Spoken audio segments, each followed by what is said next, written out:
ce jour dédié pour que toute la famille de Yosef Chaim Ben Masaouda Bouchnik assiste en bonne santé et très très bientôt à l'arrivée du Mashiach. Amen. Je suis convaincu que ce sera le cas, Bezrat Hashem. Alors, j'ai vu une histoire dernièrement très jolie. C'est un des grands de la Torah de la génération passée, qui s'appelle le Rav Yecheskel Avramsky. C'est vraiment un gaon, un génie. Il a écrit un livre sur le Tosefta. Tosefta, c'est des écrits des Tanaïm, du Lapuk de la Mishnah. Ce qui n'a pas été mis dans la Mishnah a été mis dans le Tosefta. Et ce qui est resté après sont les Braithot. Beaucoup de Braithot qu'on a dans la Gemara se proviennent de la Tosefta. Il a fait un commentaire là-dessus, ça manquait vraiment, un très beau commentaire. Bon, c'est un très grand rabbin. Maintenant, son beau-père, qui n'était pas encore son beau-père, a entendu parler de lui. Il avait une fille qui était très très bien et voulait peut-être le marier avec lui, mais il voulait voir ce que c'est un grand Talmid Chacham. Pendant 3 jours, le futur beau-père lui a fait un examen en Torah. Après 3 jours, il dit c'est bon, j'accepte, tu peux rencontrer ma fille. Ok, alors ils organisent une rencontre qui aura lieu dans la maison de la fille, d'accord. Et ils ont mis une belle table, ils ont sorti tous les beaux ustensiles qu'ils ont, de verre, étincelants, très jolis, très mal, des beaux gâteaux, tout ça, pour qu'ils viennent, les deux, ils parlent un peu comme ça. Ils font quelques rencontres, au bout d'un moment, ils décident s'ils sont faits pour se marier, oui ou pas. Le Rav vient dans l'optique de vérifier. Première chose, quand on m'a posé des questions sur le mariage, sur le shidur, qu'est-ce qu'on doit vérifier? Première chose, voir les midot, les qualités. Une femme, elle doit être gentille, elle doit avoir des bonnes qualités, d'accord, des bons traits de caractère. C'est essentiel pour le bon fonctionnement du couple. L'homme aussi, d'ailleurs, c'est clair. Mais chez la femme, on va dire encore un peu plus.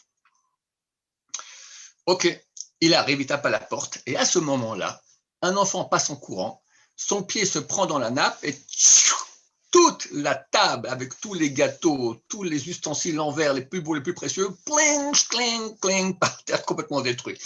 Elle, maintenant que le khatan est en train d'arriver, il rentre justement comme ça. Alors, elle n'est pas encore rentrée, et elle ne savait pas qu'il était déjà rentré dans la maison. Elle va vers le gosse, elle le calme. C'est pas grave, calme-toi, c'est rien du tout, machin, tout ça. Elle, maintenant, elle va super stressée. C'est son chidour, avec, on a parlé du Rav Yecheskel Avramsky, c'était un gaon, un génie, donc elle est super stressée. Elle pourrait dire, juste maintenant, zut, c'est vraiment ce qu'il ne fallait pas, et s'énerver, tac, tac, tac, tac. Au contraire, elle est restée calme. À quoi elle pense maintenant? À calmer le petit bébé qui est complètement paniqué de ce qui s'est passé. Là, toute la table qui est tombée. Il comprend qu'il a fait une gaffe énorme. D'accord, c'est rien, c'est pas grave. Il pleurait, ne pleure pas, tout va très bien. Il lui fait des bisous, etc., etc. Le Rav Yecheskel, il rentre à ce moment-là, il la voit en train d'agir comme ça. Il a compris exactement ce qui s'est passé. Il s'est dit, ça y est, c'est bon. Je peux me marier avec elle. Midot, c'est 100%. Et regardez qu'est-ce qu'elle a gagné. Donc évidemment, ils ont fait après plusieurs rencontres, etc. C'est pas qu'il a dit je te marie parce qu'il a vu une seconde, mais il a à ce moment-là la décision, voilà, c'est exceptionnel. Dans une situation de pression comme ça, elle s'énerve pas. Au contraire, elle va faire attention à la sensibilité de l'autre, d'un petit bébé. Très souvent, on peut être sensible à la sensibilité de l'autre, mais d'un adulte. Un enfant pour nous, bon, ça va, c'est pas grave, d'accord. Heureusement que les enfants sont super bien, ont une armure épaisse de 5 cm d'acier parce qu'on leur tombe dessus tellement. Heureusement qu'ils ne font pas trop attention. S'ils faisaient attention, ils mourraient tellement. On ne fait pas attention à leur kavod, on ne les respecte pas suffisamment. Mais là, elle a, oui, fait attention, même si c'est un enfant, elle a eu beaucoup de respect, elle s'est occupée de lui, etc., etc. Ça, c'est le côté du Rav, le côté de elle. Il faut savoir, très souvent, Hachem veut nous donner un grand cadeau. On ne sait pas ce que c'est, ou une bonne affaire, ou un bon chidour, ou un enfant qui va naître parce que ça fait des longtemps qu'on n'a pas à avoir des enfants, quoi que ce soit. Mais dans le ciel, il y a la tribu de rigueur d'Hachem qui dit non, il ne mérite pas. Pourquoi tu donnes comme ça un cadeau? Alors Hachem dit, on va faire une épreuve, on va voir quelque chose, maintenant on va voir comment il va réagir. Et s'il s'énerve, et il rentre en situation de nerfs grande, il perd tout. D'habitude, quand on a une épreuve de ce genre-là, c'est Hachem qui veut nous envoyer un grand cadeau. Il faut se le dire et le savoir. Et nous, maintenant, on peut s'énerver, on se retient. C'est marqué que le monde tient sur celui qui retient sa bouche quand il y a une bagarre. Le monde tient.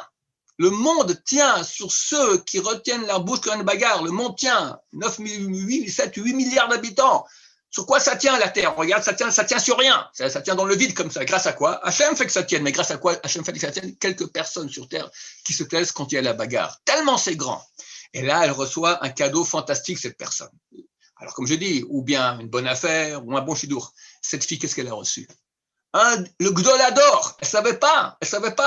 Elle a réagi normalement. Elle ne savait pas qu'il est déjà arrivé et qu'il regardait comment elle réagissait. Mais du ciel, maintenant, on s'est dit quoi? Le côté du mal a dit quoi? Elle va recevoir, cette fille va recevoir le Gdolador, la grande génération, le Rav Abramski. Mais c'est pas n'importe quoi, il faut mériter ça. Alors, il y a eu toute cette épreuve-là qui est arrivée. Et elle a bien réagi, elle a reçu. Que Dieu nous aide à jamais nous énerver. Regardez, même Moshe Rabbeinu, c'est pas facile, hein. Rav Israël Salanter, je ne vais pas le Moshe Rabbeinu tout de suite. Rav Israël Salanter, c'est lui qui a mis, qui a édifié tout le mouvement du Moussard, d'accord, le Moussard pour travailler beaucoup ses midotes. Un jour, un élève rentre et le voit triste. Qu'est-ce qu'il y a? Je me suis énervé. Ça fait 10 ans que j'ai réussi à pas m'énerver. Là, je me suis énervé. Donc, même lui, qui était un des grandes générations, un grand sadique, qui s'est énervé. Alors, je dis pas qu'on arrive à jamais s'énerver. Mais arriver, que ce soit peu et pas longtemps, arriver à être des gens calmes en général.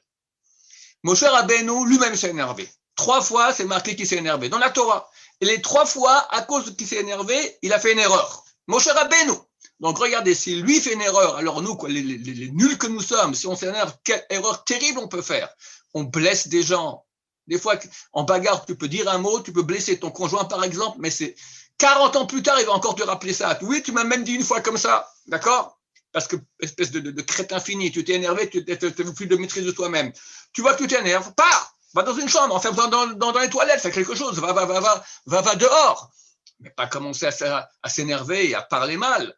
D'accord? Il y a un travail énorme à faire dans ce domaine-là, et celui qui le fait, il est béni d'Hachem de façon extraordinaire. Il faut comprendre que c'est par cela que vient la bénédiction. Baruch Adonai, l'olam, amen va amen.